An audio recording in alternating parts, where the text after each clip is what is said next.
और लोगों, औफ बिन मालिक, याद करो, याद, औफ बिन मालिक मिस्र के अंदर मौजूद हैं। हाकम कादी के पास बैठे हुए, ऑर्डिनेंस आया, ऑर्डिनेंस। क्या ऑर्डिनेंस आया? हजरत उमर ने ऑर्डिनेंस भेजा पूरी सल्तनत को, आधी दुनिया के हुक्मरान हैं, हर कादी को, हर हाकिम को ऑर्डिनेंस लिख के भेज रहे हैं कि आज के बाद लड़ाई के अंदर, मार कुटाई के अंदर, जंग के अंदर आपस में मां बहन झगड़ा हो जाए, कोई बंदा किसी का अंगूठा तोड़ दे, ये अंगूठा ताकत और कुव्वत में हाथ में सबसे ज्यादा होता है, मैं उमर फतवा देता हूं इस अंगूठे के कटने के ऊपर 15 ऊंट, अंगूठे के बाद ये जो 2 उंगलियां कुव्वत और ताकत में बराबर हैं, जिम्मेदारियों में बराबर हैं, ये दोनों कट जाएं, इनमें से एक कट जाए, दोनों कट जाएं तो 20 ऊंट, एक कट जाए तो 10 ऊंट। हजरत उमर ऑर्डिनेंस किनको भेज रहे हैं? कादियों को, जजों को। उनके बाद अंगूठे के बाद जो तीसरी उंगली है, यह कुव्वत और ताकत में कुछ कमजोर है, जिम्मेदारियों में कुछ कम है, यह उंगली कट जाए 9 ऊंट। और जो आखिरी उंगली है, जो जिम्मेदारियों में सबसे कम है, ताकत में सबसे ज्यादा कमजोर है, ये कट जाए तो 6 ऊंट।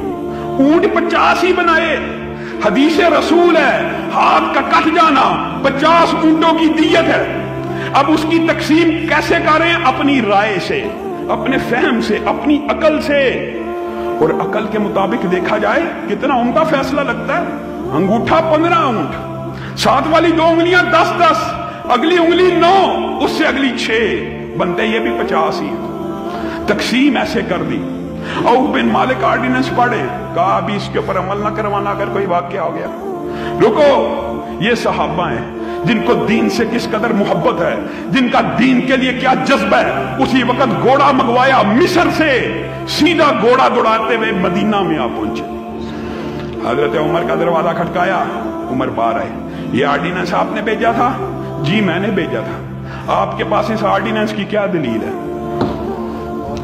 हजरत उमर ने कहा, ये मैं सोचता हूं कि अंगूठा मजबूत है, उसके बाद ये दूं, ये दलील नहीं है, ये आपकी राय है।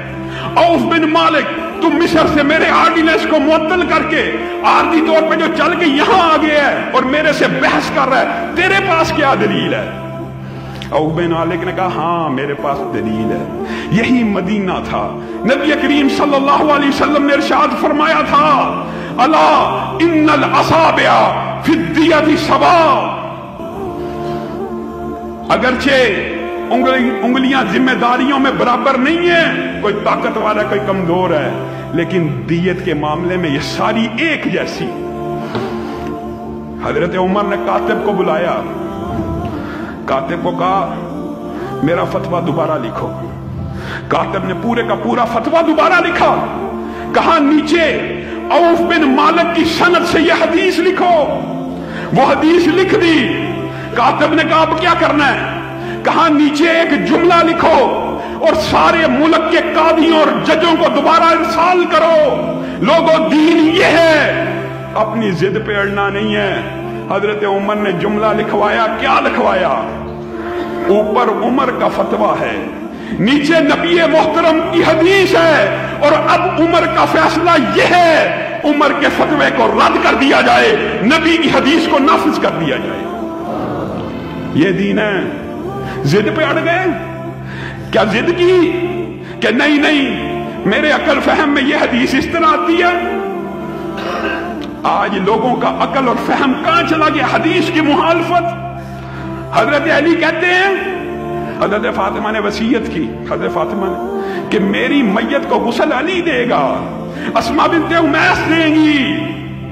आज मुआशरे में बीवी फोत हो जाए, हामद को पास नहीं बैठने देते, गैर महरम हो गया। हामद फोत हो जाए, बीवी को कहते हैं हाथ ना लगाओ, गैर महरम हो गई है। ये दीन और शरीयत का मजाक अपने उम्मतियों के अकवाल के ऊपर बनाना। नबी करीम सल्लल्लाहु अलैहि वसल्लम ने इरशाद फरमाया, आयशा, हजरत आयशा बीमार हो गई, हजरत आयशा को क्या कहा? प्यार से दिलासा दे रहे हैं, आयशा तुझे क्या गम है? अगर तू दुनिया से चली भी गई, मैं मोहम्मद सल्लल्लाहु अलैहि वसल्लम अपने हाथों से तुझे गुस्ल दूंगा। अपने हाथों से कफनाऊंगा, अपने हाथों से दफन करूंगा, खुद तेरा जनाजा पढ़ूंगा, तेरी किस्मत का क्या कहना होगा। नबी करीम की हदीस ये हो और हम मुखालफत करें। नबी करीम सल्लल्लाहु अलैहि वसल्लम कहें, दुख है ना, दुख की बात, वादे इबारतें हदीस के मुखालिफ। नबी करीम के मगरिब से पहले 2 रकातैन पढ़ो, सल्लू रकातैन कबल मगरिब, मगरिब से पहले 2 रकात पढ़ा करो।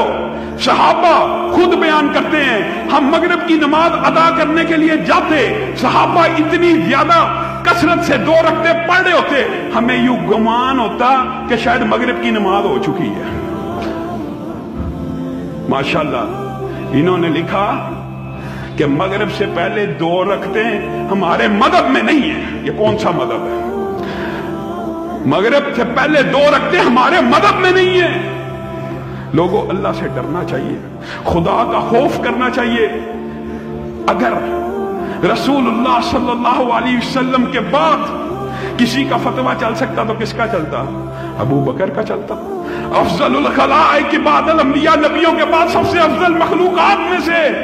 और हज़रत उमर, इनके बारे में सही हदीस के अल्फाज पता क्या? ये मुहद्दस है, मुहद्दिस नहीं, मुहद्दस। मुहद्दस कौन होता है? जिसके मुंह से सारी जिंदगी सिर्फ हक निकलता रहे।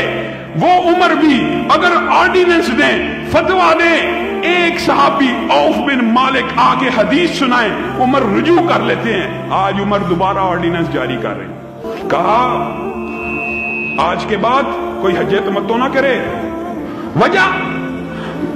वजह भी सुन लीजिए। लोग कहते हैं जी नेक नियति की बुनियाद पे, नियत साफ हो, नियत पाक हो तो कोई हरज नहीं होता, हरज नहीं होता। हजरत उमर की नियत सुनिए। खाना काबा गए, खाना काबा वीरान था। हजरत उमर के दिल को चोट लगी। कहा खाना काबा इसलिए शायद वीरान है, लोग हज तमत्तो करने आते हैं, उमरा भी कर जाते हैं, हज भी कर जाते हैं, पूरा साल इसलिए दोबारा उमरे के लिए नहीं आते। मैं हज तमत्तो पे पाबंदी लगाता हूं ताकि सारा साल लोग उमरा करें। और हज के ऊपर भी बैतुल्ला आबाद करने की नीयत है, बैतुल्ला आबाद करने की नीयत है। और हैं कौन है? खलीफा राशिद हैं, मसनद खिलाफत पे हैं, अमीरुल मोमिनीन हैं, जिनके पास ये सनद मौजूद है कि खुलफाए राशिदीन की सुन्नतों पे अमल किया जाए।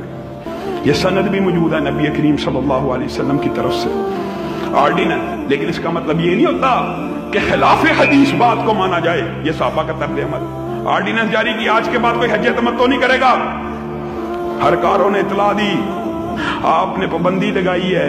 और ऑर्डिनेंस की सबसे पहली मुखालफत आपका अपना बेटा अब्दुल्ला इब्ने उमर कर रहा है। मिकात के मुकाम पे पहुंचा है, लब्बैक कहा है, हज तमत्तो की नीयत से पकड़ के लाओ।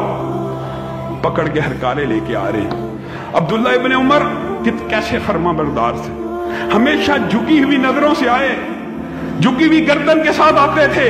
आज आ रहे हैं, सीना तना हुआ, गर्दन अकड़ी हुई, आंखें उठी हुई। हजरत उमर ने बदलते हुए तेवरों को देखा। क्या वजह है? मैंने ऑर्डिनेंस जारी किया था, तूने मेरे हुक्म की खिलाफ वर्दी की है। तुझे पता है मैं अपने घर वालों के ऊपर दुगना सजा और दुगने अज़ाब का कायल हूं जो ऑर्डिनेंस और हुकूमत के कवानीन की मुखालफत करे। बाबा एक मिनट रुक जाइए, सजा देने से पहले इस बात का जवाब दिया जाए। किस बात का? बेटा बोल रहा है बाप के सामने, बाबा ये सामने कब्र रसूल है, क्या इस मदीने वाले की सुन्नत को माना जाएगा कि आपके फतवे को माना जाएगा? हजरत उमर की आंखों में आंसू आ गए। कहा अल्लाह तेरा शुक्र है। उमर इधर से उधर होने लगा, बेटे ने पकड़ के सीधा किया, उसी वक्त अपने फतवे से रुजू किया। कहा उमर गलती पर था, उमर ने गलती खाई, उमर ने ठोकर खाई जो हज तमत्तो के ऊपर पाबंदी को लगा दिया। हज तमत्तो मदीने वाले की सुन्नत है और मदीने वाले की सुन्नत के सामने उमर का फतवा नहीं चल सकता। लोगों, दीन ये है, दीन ये है। आपने दीन किस बात को बना लिया कि किसी इमाम का कौल आ गया? नऊज़ुबिल्लाह, नबी करीम सल्लल्लाहु अलैहि वसल्लम ने फरमाया अल्लाह की लानत होती है हलाला करने वाले, हलाला करवाने वाले, जिसके लिए किया जाए। हलाला करने वाला उधार मांगे हुए सांड की तरह है। ऐसा निकाह जिसकी बुनियाद तलाक पे हो वो निकाह नहीं होता। नाऊज़ु बिल्लाह, तुमने कहा नहीं हो जाता। अगर हलाला इस्लाम में जायज है तो मुता के ऊपर एतराज क्यों है? मेरे हनफी भाई, जरा दिल खोल कर, दिमागों को खोल कर इस बात का जवाब दें, ये दीन के साथ कैसा मजाक बनाया जा रहा है। अगर तलाक की नीयत के ऊपर निकाह जायज है तो मुता के ऊपर एतराज किया है। मुता भी तलाक की नीयत में निकाह है। मुता के अंदर भी 1 दिन, 10 दिन, 1 माह, 10 साल, 5 साल, 1 घंटा, 2 घंटे का टाइम मुकर्रर होता है। उसके ऊपर किस बात का एतराज है? यहां पे हलाले के अंदर पता क्या तरीका बनाया हुआ है? नाऊज़ु बिल्लाह, अभी तलाक दी, तलाक तलाक तलाक तलाक हो गई है जी, ये भी खिलाफ शरीयत बात हो गई। अब सजा तुझ जैसे बदजुबान और गुस्से वाले को नहीं मिलनी, बीवी को मिलनी। अभी तलाक की इद्दत में है, इद्दत में है, किसी और से निकाह करवा देते हैं। वो 1 दिन पास रखता है, वो तलाक दे देता है। अब उसके निकाह की इद्दत में है, रुजू हो जाता है। दीन का मजाक उड़ाया हुआ है, दीन का तबस्सुर उड़ाया हुआ है। ये शरीयत है, ये दीन है।